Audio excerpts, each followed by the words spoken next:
एक राक्षस ने भी भगवान की तपस्या की, तपस्या करके ठाकुर जी से मांगा। भगवान जब प्रकट हो गए, वरदान मांगो, क्या चाहिए? राक्षस बोला, प्रसन्न हासा रुड़लो चलो लसत। जब आप ठाकुर जी मुस्कुराते हैं तो आपके गाल बड़े प्यारे लगते हैं मुझको। राक्षस मांग रहा है। भगवान बोले तो वरदान तो मांगो, क्या चाहिए? बोले कि प्रभु मैंने बहुत कुछ खाया अपने जीवन में, बड़े बड़े जीव खा लिए, बड़े बड़े जंतु खाए, मानव भी खाए, देवता दैत्य भी खाए, अब आपको खाने का मन कर रहा है। भगवान बोले तू मुझे खाने के लिए तपस्या कर रहा था?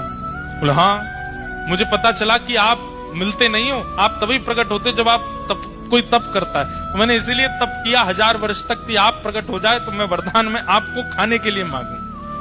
भगवान बोले वाह भैया, कैसे खाओगे? बोले आ जाओ मेरे पास, आपको लेकर के खाना शुरू करूं। आपके गाल पहले खाऊंगा, आपके हाथ फिर खाऊंगा, फिर चरण खाऊंगा। ठाकुर जी बोले भैया देखो, इस रूप में तो संभव नहीं है। तुम अगर हमारे पास आए भी तो इतनी योगनियां, इतनी शक्तियां चारों तरफ हमारे रहती हैं कि तुम जल करके नष्ट हो जाओगे।